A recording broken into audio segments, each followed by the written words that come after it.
भरपूर थंडी आहे आणि त्यात आज सुट्टी होती.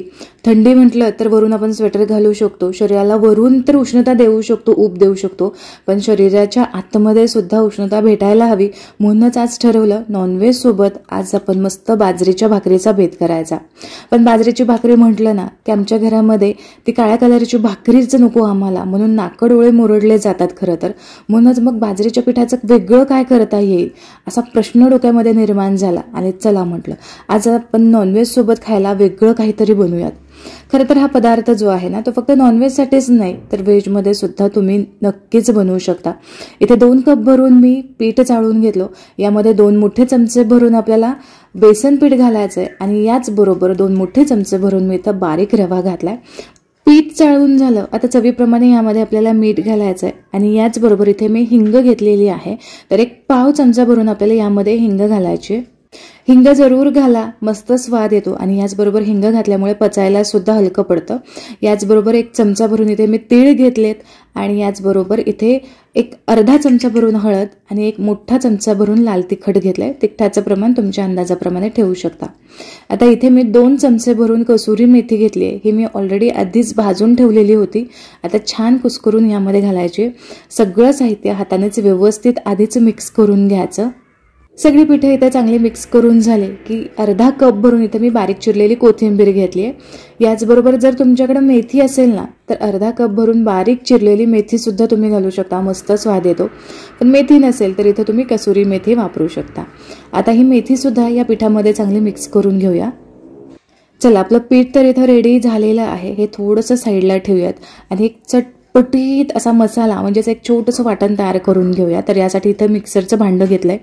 यामध्ये 1 चमचा भरून बडीशेप घालायची. तर ही कच्चीच बडीशेप आहे, अजिबात मी इथे भाजून घेतलेली नाही. याचबरोबर इथे 1 चमचा जिरं घातलं आणि इथे 1 मोठा चमचा भरून मी धने घेतलेत किंवा मग पोह्याच्या चमच्याने 1.5 चमचा भरून इथे धने घेतलेले आहेत.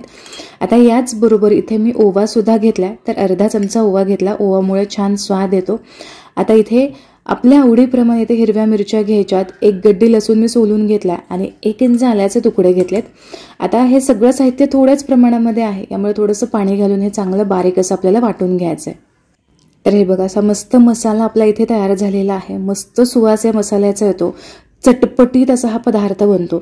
आता हा तयार झालेला मसाला सुद्धा आपल्याला या पिठामध्ये घालायचा आहे. पण याआधी हा पदार्थ मस्त खुसखुशीत व्हावा यासाठी आपल्याला यामध्ये 1 चमचा भरून तेल घालायचं आहे. इथे कुठलंही मोहन घालायचं नाही, कच्चंच तेल इथं घालायचं आहे. घातलेलं तेल व्यवस्थित मिक्स करून घ्यायचं आणि जो मसाला आपण तयार करून ठेवला, जे वाटण आपण तयार करून ठेवलं ते वाटण आपल्याला संपूर्णपणे यामध्ये घालायचं आहे. आता घातलेलं जे वाटण आहे ते आधी व्यवस्थित मिक्स करून घ्यायचं. मसाला चांगला मिक्स करून झाला की यामध्ये आपल्याला गरम पाणी घालायचं आहे. तर इथे मी चमचा घेतला, चमच्याच्या साहाय्याने पटकन घातलेलं हे गरम पाणी आपल्याला यामध्ये मिक्स करायचं आहे. काय होतं इथे आपण बाजरी घेतलेली आहे, बाजरीमध्ये चिकटपणा नसतो, पण जर तुम्ही गरम पाणी घातलं तर यामध्ये हलकासा चिकटपणा येतो. यासाठी आवर्जून गरम पाणी घालायचं आहे. आता इथे 1 कप भरून मी गरम पाणी घेतलं. अंदाज घेत आपल्याला यामध्ये पाणी घालायचं आहे आणि मस्त घट्टसर असा गोळा मळून घ्यायचा आहे. जसं आपण भाकरीसाठी पीठ मळून घेतो ना, अगदी त्याच पद्धतीचं त्याच कन्सिस्टन्सीचं पीठ असायला हवं. तर इथे भाकरीच्या कन्सिस्टन्सीचं पीठ मळून झालंय. आता यावरती 1 अर्धा चमचा भरून तेल घालायचं आहे आणि तेल व्यवस्थित याला कोट करून घ्यायचं आहे. आता पीठ मळून झालं. आता हे पीठ आपल्याला कमीत कमी 5 ते 7 मिनिटांसाठी असंच भिजत ठेवायचं किंवा वेळ नसेल तुमच्याकडे लगेच तुम्ही हे बनवायला घेतलं तरी सुद्धा चालेल. अंदाजे 5 मिनिटांसाठी हे पीठ मी असंच भिजत ठेवलं होतं. तर पूर्वीपेक्षा थोडंसं जास्त चिकट वाटतं हे पीठ मला. आता पीठ चांगलं भिजलेलं आहे. आता पुरीच्या आकाराचा उंडा आपल्याला तयार करून घ्यायचा आणि हा आपल्याला थापून घ्यायचा आहे किंवा हवं असेल तर तुम्ही हे लाटून घेऊ शकता. गव्हाच्या पिठामध्ये जितका चिकटपणा असतो तसा बाजरीच्या पिठामध्ये अजिबातच नसतो, म्हणून हे पोळपाटाला चिकटू नये म्हणून मी इथे ऑडेचा इको बेक पेपर वापरणार आहे की जो नॉनस्टिक आहे, रियुजेबल आहे. तुम्ही पुन्हा पुन्हा याचा वापर करू शकता.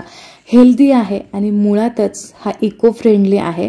आता हवा तितका यामधून पेपर मी काढून घेतला, याचे 2 भाग करून घेतले. आता या पेपरवरतीच आपण हा वडा थापून घेऊयात. तुम्ही याला वडा म्हणा किंवा पुरी म्हटलं तरी सुद्धा चालेल, पण शक्यतो आम्ही याला वडाच म्हणतो. तर हा वडा असा हाताने तुम्ही थापून घेऊ शकता. हाताला थोडंसं तेल लावून घ्यायचं म्हणजे अजिबात हा चिकटत नाही. आता जर तुम्हाला असं थापून घ्यायचं नसेल तर यावरती पुन्हा पेपर ठेवायचा आणि पेपरने अलगद असा हा लाटून घ्यायचा आहे. खूप जास्त जोर देऊन लाटावा लागत नाही. खरं तर हे वडे हातानेच व्यवस्थित थापले जातात. तुम्हाला कितपत आकार याचा हवा आहे त्यानुसार तुम्ही हे थापून घेऊ शकता. हे वडे अगदी चपातीसारखे खूप पातळ असे थापायचे नाहीत, लाटायचे नाहीत. थोडेसे जाडसर ठेवले, भाकरीसारखे जाडसर ठेवले की मग छान लागतात. नॉनव्हेज सोबत सुद्धा तुम्हाला चुरून खायचं असेल किंवा असंच नुसतंच खायचं असेल तरी सुद्धा मस्त लागतात. या वड्यावरती असे तीळ लावले की हे दिसायला सुद्धा छान दिसतात, किंवा याऐवजी तुम्ही इथे खसखस जरी लावली ना तरी सुद्धा मस्त दिसतात. पण सध्या थंडी आहे त्यामुळे मी इथे तीळ वापरलेत. आता मस्त असा वडा थापला गेला, पेपरमुळे अगदी सहज तो रिमूव्ह झाला. आता हे वडे आपल्याला तळून घ्यायचे आहेत, पण त्याआधी आणखीन एक वडा तुम्हाला मी लाटून दाखवते. अगदी सहज असा पोळपाटाला तेल लावून घेतलं की सहज असं लाटून घेता येतं. इथे तुम्ही बघू शकता. खूप जास्त सुद्धा पातळ लाटायचे नाहीत, थोडेसे जाड ठेवायचे म्हणजे थोडेसे खुसखुशीत होतात. पातळ जर तुम्ही लाटून घेतलात ना तर मग थोडेसे कडक होण्याची शक्यता असते. खरं तर हे वडे भरपूर दिवस टिकतात. 4 ते 5 दिवस तुम्ही आरामात हे टिकवून ठेवू शकता. यामुळे प्रवासासाठी जर तुम्हाला काहीतरी हवं असेल ना तर हा पदार्थ अत्यंत उपयोगात पडतो. तुम्ही 4 ते 5 दिवस हा मस्त एन्जॉय करू शकता. चटणीसोबत खा किंवा असाच जरी तुम्ही खाल्लात तरी सुद्धा चालेल. तर इथे 2 वडे माझे थापून झालेले आहेत. एकाच वेळेस तुम्ही वडे थापून घेऊ शकता आणि एका बाजूला तळून सुद्धा घेऊ शकता. तेल मध्यम आचेवरती चांगलं गरम झालेलं आहे. आता यामध्ये आपण हे वडे सोडूयात किंवा याला पुरी तुम्ही म्हणू शकता. पुरी थोडीशी तळायला जाऊन बसते आणि मग ती जशी जशी तळायला सुरुवात होते तशी तशी हलकी होऊन ती वरती येते. इथे तुम्ही बघू शकता पुरी वरती यायला सुरुवात झाली आहे. हा वडा असा वरती आला की यानंतर यावरती छान तेल असं घालायचं आहे म्हणजे वरच्या साईडने सुद्धा छान तळला जातो. आता काही सेकंद जाऊ द्यायचे आणि पुन्हा हा वडा आपल्याला पलटी करून दोन्ही साईडने छान तळून घ्यायचा आहे.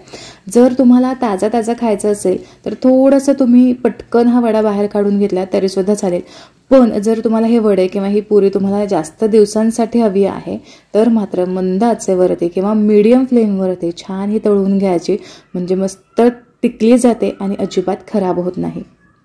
आता इकडे एक वडा तळेपर्यंत दुसरा वडा सुद्धा छान थापून होतो. एका वेळेस तुम्ही 2-2 वडे सुद्धा तळून घेऊ शकता. तर असे पटापट हे खमंग बाजरीच्या पिठाचे वडे तयार होतात. एका बाजूला हे तळले जातात आणि दुसऱ्या बाजूला छान मी हे थापून घेते. तर इथे सगळे वडे एक अर्ध्या तासामध्ये माझे तयार झाले. एवढ्या पिठाचे जवळपास 20 ते 22 वडे तयार होतात. हवे असेल तर तुम्ही पुरीसारखे हे करा किंवा मग यामध्ये होल तयार करून आपण जसे कोंबडी वडे करतो त्या पद्धतीने तुम्ही केले तरी सुद्धा मस्त दिसतात आणि चवीला सुद्धा अप्रतिम लागतात. फक्त नॉनव्हेज सोबतच काय, मस्त रस्सा भाजीसोबत, बटाट्याच्या भाजीसोबत, व्हेज भाज्यांसोबत सुद्धा खाऊ शकता किंवा अशीच पुरी तुम्हाला खायची असेल तरी सुद्धा चटपटीत लागते. प्रवासासाठी एक उत्तम पर्याय आहे. आशा करते आजची ही रेसिपी तुम्हाला आवडली असेल. रेसिपी आवडली असेल तर नक्की लाईक करा. पुन्हा भेटूया अशाच एका मस्त रेसिपीसोबत. तोपर्यंत स्वस्त रहा आणि मस्त मस्त खात रहा.